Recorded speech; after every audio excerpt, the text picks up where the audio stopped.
Hello and welcome to Calling Monster Finance. It's September 23rd, 2025. Today, the U.S. markets pulled back from record highs, snapping a three-day winning streak.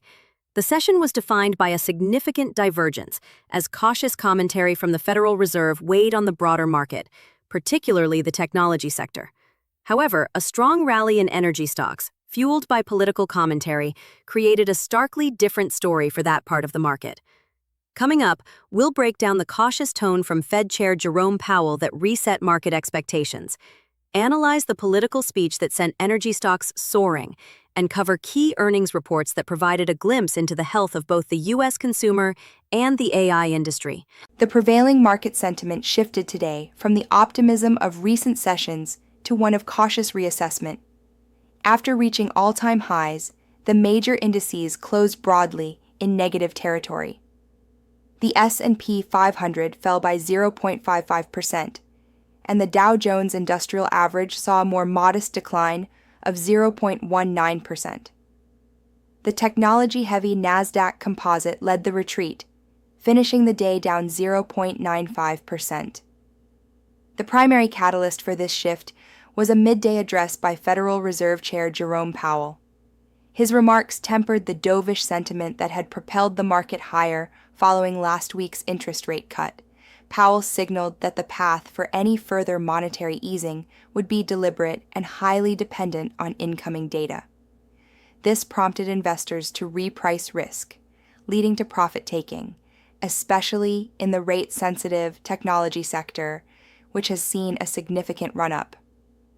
The S&P 500 information technology sector reflected this pressure, falling 1.14%. In sharp contrast, the energy sector moved decisively higher. This rally was a direct response to comments from President Donald Trump during an address at the United Nations, where his strong advocacy for fossil fuels was interpreted as a clear signal of continued administration support. The S&P 500 energy sector surged, closing as the day's top performer with a gain of 1.71%. This dynamic illustrates that today's trading was not a simple risk-off event, but a more complex rotation. The market was simultaneously processing a more cautious Federal Reserve and specific policy signals from the White House, leading to a clear divergence between assets vulnerable to higher interest rates and those perceived to benefit from specific administration policy. This uncertainty was reflected in the CBOE Volatility Index, which rose 3.35% to 16.64. Let's take a deeper look at the day's most significant market driver, the commentary from Federal Reserve Chair Jerome Powell. In his first public address since last week's rate cut, Chair Powell recalibrated market expectations for the future of monetary policy. Speaking in Rhode Island, he described the Fed's current position as a challenging situation, a phrase that immediately caught the market's attention. He elaborated by noting that near-term risks to inflation are tilted to the upside and risks to employment to the downside. This highlights the central bank's difficult balancing act between controlling inflation and supporting the labor market. Powell emphasized that these two-sided risks mean that there is no risk-free path for the Federal Reserve. He explained the dilemma. Easing policy too aggressively could leave the fight against inflation unfinished, while keeping policy too restrictive for too long could unnecessarily weaken the job market. This language was a clear signal to markets that future rate cuts are not guaranteed and will be approached with extreme caution. The market reaction was immediate. The prospect of a less accommodative Fed dimmed the outlook for growth-oriented sectors that are sensitive to interest rates. This was a key factor behind the 1.14% drop in the S&P 500 information technology sector and the broader declines in the S&P 500 and NASDAQ Composite. By meticulously laying out the dual risks, Chair Powell effectively pushed back against market exuberance and regained control of the policy narrative. Beyond the Federal Reserve, commentary from two key figures also influenced market dynamics today. First, President Donald Trump's address to the United Nations General Assembly served as a powerful, sector-specific catalyst. His speech included a staunch defense of the fossil fuel industry, stating, "You need strong borders and traditional energy sources if you are going to be great again." He also sharply criticized renewable energy policies, referring to them as a green scam. Traders immediately interpreted this as a signal of unwavering policy support for oil and gas. The result was a targeted flow of capital into the energy sector, which closed up 1.71%, making it the day's standout performer even as the broader market fell. Meanwhile, news and social media commentary related to Elon Musk highlighted positive, company-specific developments. On the social media platform X, Musk forecasted that SpaceX could soon deliver over 95% of all Earth payload to orbit. At the same time, investor sentiment around Tesla has been strong, with the stock having risen over 30% in the past month, fueled by factors including a recent share purchase by Musk himself. However, today's session demonstrated that even stocks with powerful individual narratives are not immune to broader macroeconomic headwinds. Despite the positive backdrop, Tesla shares were caught in the wider tech sell-off, closing the day down 1.93% at $425.85. Turning now to corporate earnings, reports from AutoZone and Micron Technology offered divergent insights into the U.S. economy. First, AutoZone reported its fiscal fourth quarter results. The auto parts retailer posted earnings per share of $48.71, which missed analyst expectations. While revenue of $6.24 billion was in line with forecasts and same-store sales grew a solid 5.1%, the market focused on profitability. The company's gross margin contracted to 51.5%, and its operating profit margin also declined. The negative reaction to the report, with shares falling after the release, suggests heightened investor concern about margin pressures in the retail sector and may serve as a cautionary note on the health of the U.S. consumer. In contrast, Micron Technology delivered a very different message after the closing bell. The memory chip maker reported fiscal fourth quarter results that significantly beat analyst expectations on both revenue and earnings. Revenue came in at $11.32 billion, and adjusted earnings per share were $3.03. More importantly, the company provided a very strong outlook for its upcoming first quarter, with revenue and earnings guidance that was substantially above Wall Street's projections. In a statement, the CEO expressed strong confidence, noting the company is uniquely positioned to capitalize on the AI opportunity ahead.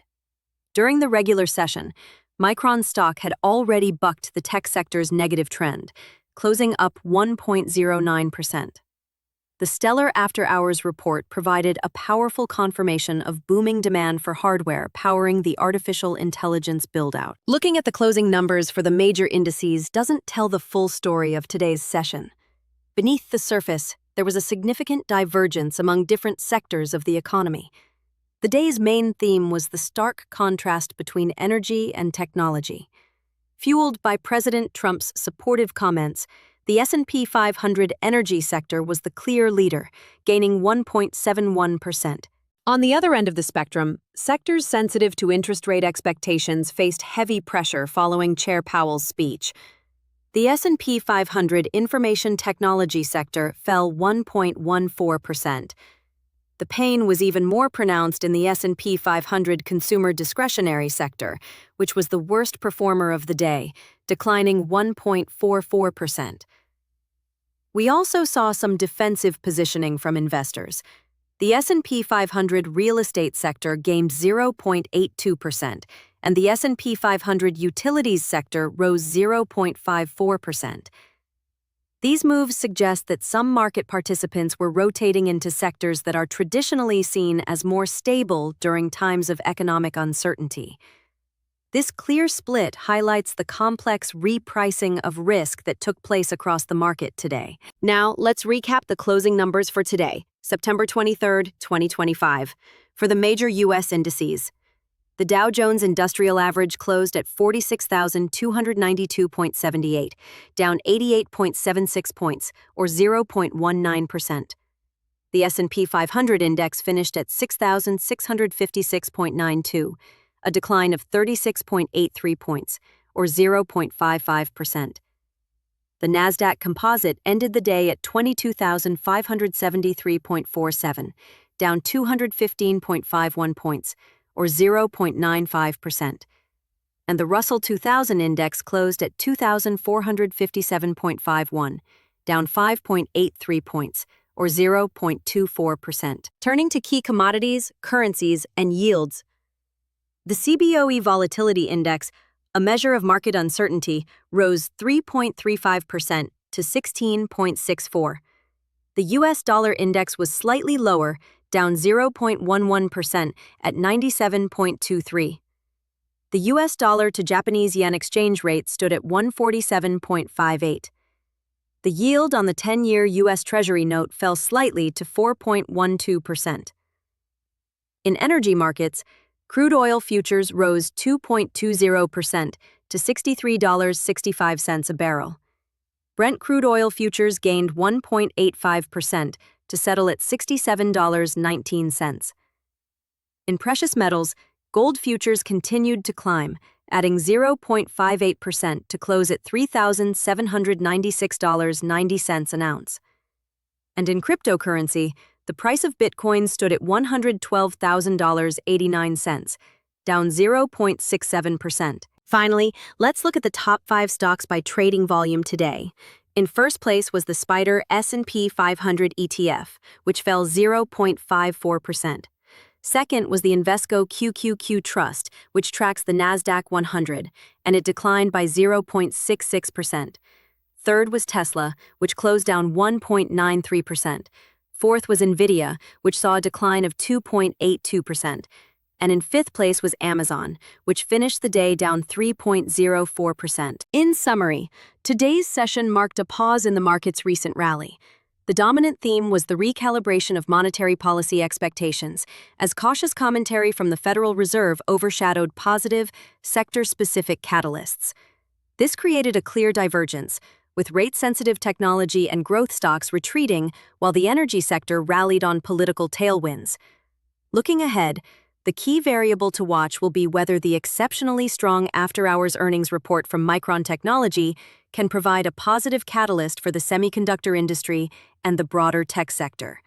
This could set up a classic battle between challenging macroeconomic headwinds and strong, company-specific fundamental growth. If you found this analysis helpful, please hit the like button, subscribe to our channel, and share this video with your friends. The content provided on this channel is for informational and educational purposes only and does not constitute financial, investment, or legal advice. All investment decisions should be made with independent due diligence and in consultation with a qualified professional. While we strive to ensure the accuracy of the information presented, we cannot guarantee its completeness or correctness. Any risks or losses resulting from the information on this channel are solely the responsibility of the individual. The views and opinions expressed in this video are those of the speakers and do not necessarily reflect the official policy or position of this channel. This content is not an offer or solicitation to buy or sell any financial instruments.